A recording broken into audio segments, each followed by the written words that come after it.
Good morning, student. Now, today we'll study about the lateral ventricle. Before going in detail for the lateral ventricle, first we'll see the ventricular system or what are the various ventricles in a brain. Okay, so this C-shaped ventricle, it is largest ventricle, that is a lateral ventricle. Okay, so maximum CSF production is from the lateral ventricle. From this lateral ventricle, through this interventricular foramen, it will goes into the third ventricle. Okay, so this is the third ventricle. Okay, so it will goes into this third ventricle. From this third ventricle through the aqueduct, so this small duct you can see, this is the aqueduct. So from third ventricle the fluid will goes into this fourth ventricle. So basically ventricles are lateral ventricle, third ventricle and the fourth ventricle. Okay, then the, as you already know, there are the two cerebral hemisphere. So in each cerebral hemisphere there is a C-shaped cavity that is called as a lateral ventricle. These two lateral ventricle are separate medially, there is separated by the septum pellucidum. This C-shaped cavity is enwrapped around. Here there will be the thalamus, lentiform nucleus and the caudate nucleus. So it encircle the thalamus, caudate nucleus and the lentiform nucleus. It is lined by the epidermal cells. Okay, and as already I have told that its ventricle, it consists of the CSF fluid, that is a cerebrospinal fluid. Okay, near about 7 to 10 ml of CSF is produced. Okay, then here you can see this whitish thin membrane, you can see it is the septum pellucidum. Okay, then septum pellucidum, it consists of the thin vertical sheet of nervous tissue, consists of gray and white matter. Okay, and cover on either side by epidermal cell. Each lateral ventricle communicates with the third ventricle through the interventricular foramen of Monro. Okay, in this diagram you can see one probe is passed. Okay, so here, this is the lateral ventricle and this is the third ventricle and this is the foramen of Monro or interventricular foramen. The lateral ventricle consists of the choroid plexus. Then the parts of the lateral ventricle, it consists of anterior horn, posterior horn, inferior horn and the body. For dividing this purpose, okay, it has a one vertical line drawn from interventricular foramen. So in front of this vertical line, this is anterior horn, and behind this and in between this collateral triangle, this is the central part of the body. Okay, and this is the smaller posterior horn and this is the inferior horn. So basically each lateral ventricle divides into the anterior horn, central part, posterior horn and inferior horn. Okay, the central part of the body is present within the parietal lobe of cerebral hemisphere. Okay, this anterior horn, it is present in the frontal lobe of cerebral. Okay,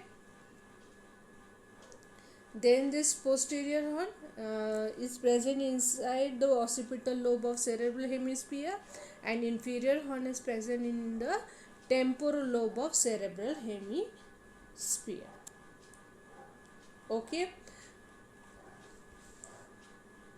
so for the study purpose we will study each and every parts now. Okay, so first is the central part or the body of the lateral ventricle. It is situated, you can see this is the central part and this is the parietal lobe. So inside the parietal lobe there is a central part of the lateral ventricle. It extends from the interventricular foramen. Behind there is a splenium of corpus callosum. Okay, this lateral ventricle, it consists of the roof. This is the roof, then the floor, then it will have the medial wall and the roof and floor. Okay, when you take the cross section, so this is the lateral ventricle. Here you can see this is the lateral ventricle cavity. When you take the cross section, you can see, so roof, it is formed by the under surface of body of corpus callosum. So this is green color strip, you can see it is a body of corpus callosum. Okay, then the floor, it is formed by the from the lateral to medial side. These are the body of caudate nucleus, then the stria terminalis, then thalamostriate vein, then the upper surface, this is thalamus, so upper surface of the thalamus, then the choroid plexus and upper part of the fornix, and medially there is a septum pellucidum.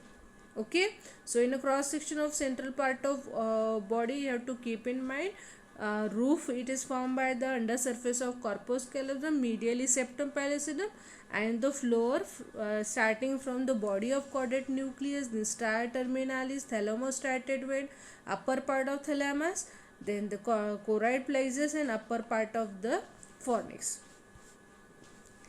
Then same in case of the anterior horn. So basically, where is the anterior horn? You can see 1 minute. Okay, so in front of this interventricular foramen, this part is your anterior horn of lateral ventricle. Okay, so this is the anterior horn of the lateral ventricle. So it extends from interventricular foramen to the posterior surface of genu. When you take the cross coronal section, so this is the coronal section. Okay, this is the coronal section. In coronal section, the roof, this is the roof. So roof, it is formed by the genu of the corpus callosum. Okay, and the floor, it is formed by the rostrum. Medially there is a septum pellucidum, and the laterally there is a bulging head of caudate nucleus. Okay, so cross section of anterior horn of lateral ventricle is very simple. Roof, it is formed by the genu of corpus callosum. Floor, it is formed by the rostrum of corpus callosum. Medially septum pellucidum, and laterally caudate, head of the caudate nucleus. Okay,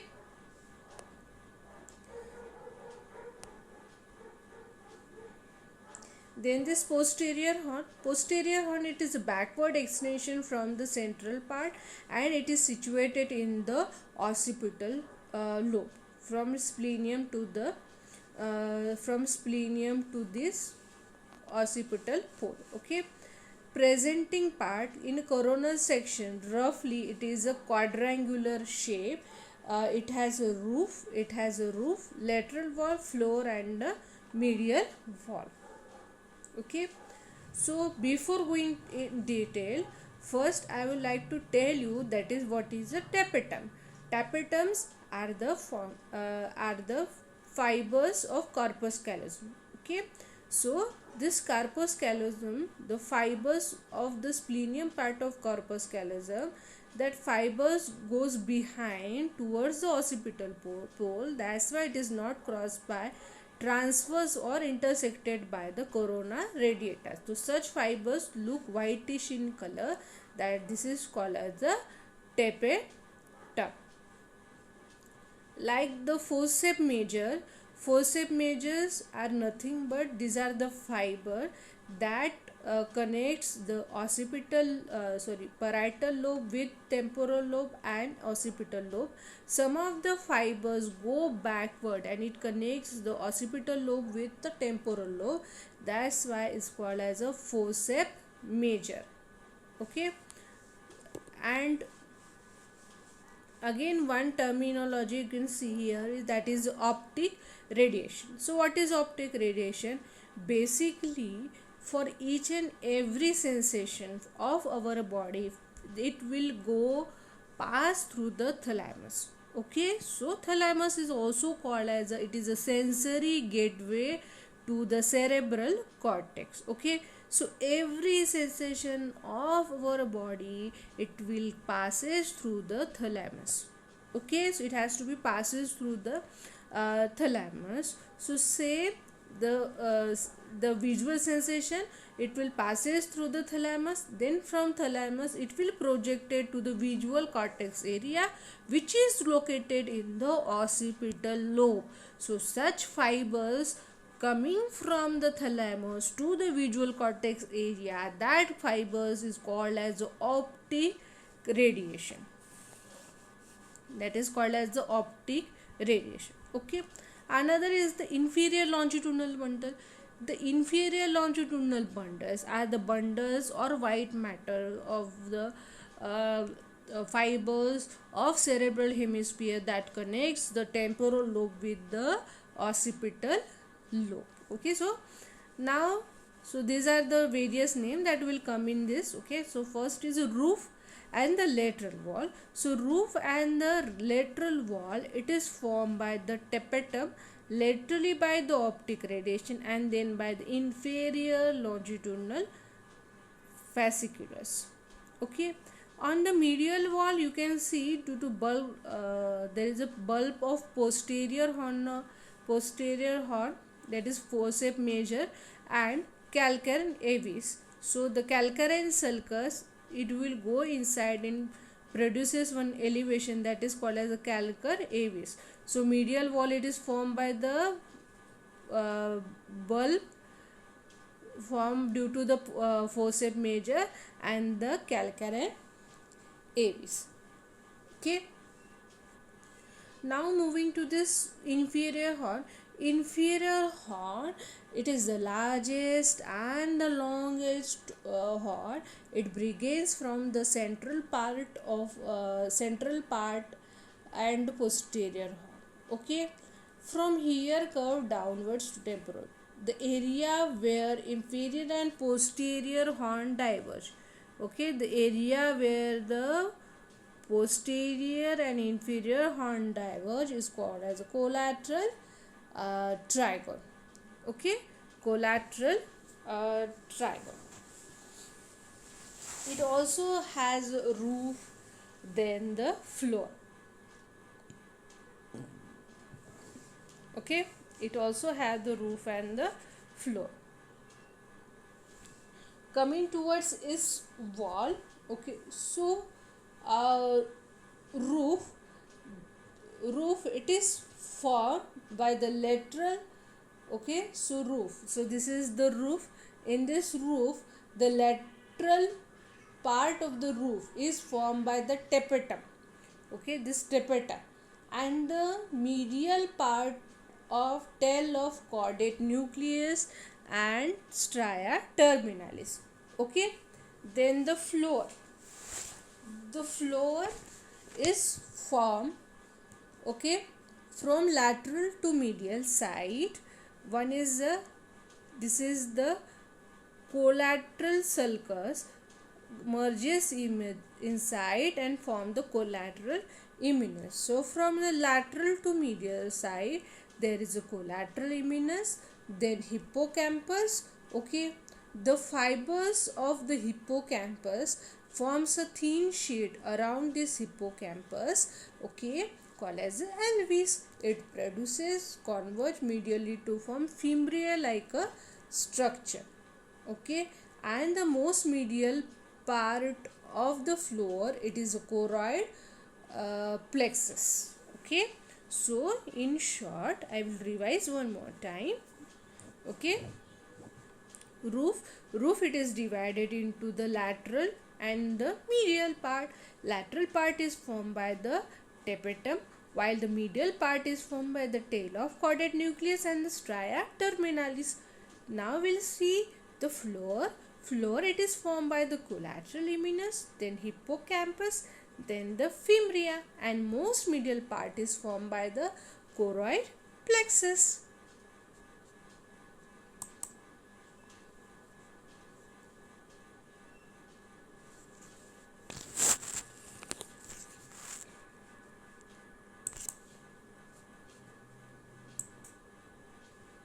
Now we'll see the choroid plexus and choroid fissure.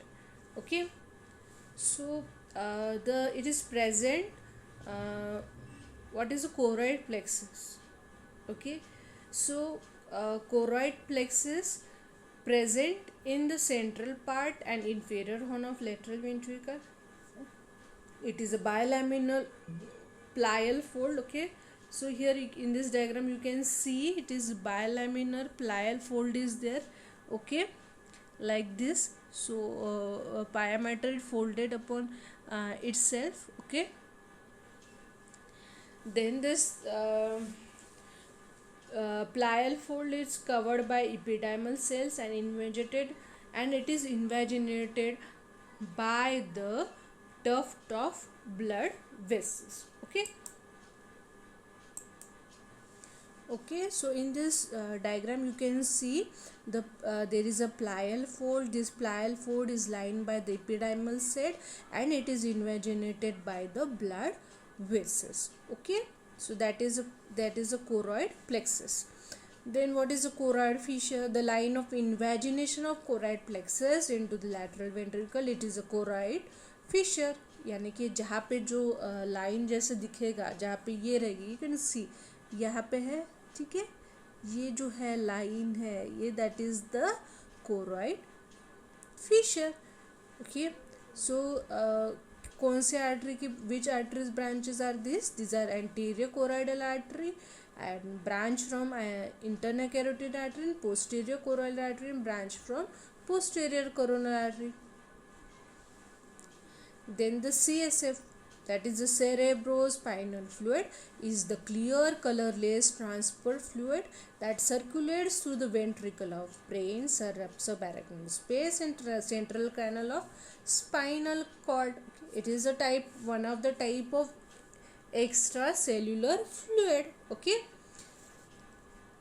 then basically this CSF, it consists of more amount of sodium as compared to potassium. Some lymphocytes are there. Okay, then the properties, it is near about 150 ml. Then its rate of reaction is 0.30 ml per minute. Its specific gravity is 1.005. Its reaction is alkaline and lymphocytes are C per cubic millimeter. Okay, then how this choroid plexus or this is formed? Okay, so I have already fringe like, so it will form in such a way that this fringe like things, so maximum of the CSF, it is formed in a lateral ventricle from the choroid plexus. Then from lateral ventricle it will go third ventricle, then fourth ventricle, then subarachnoid space and canal. Okay, then it will absorption through the arachnoid granulation. Okay, so in this diagram you can see maximum CSF production is from the lateral ventricle, then through the interventricular foramen it will goes into the third ventricle. From this third ventricle via the aqueduct it will goes into the fourth ventricle. Okay, so basically from the fourth ventricle this CSF, it will goes into the various places. It will goes, some of the fluid it will goes to the central canal,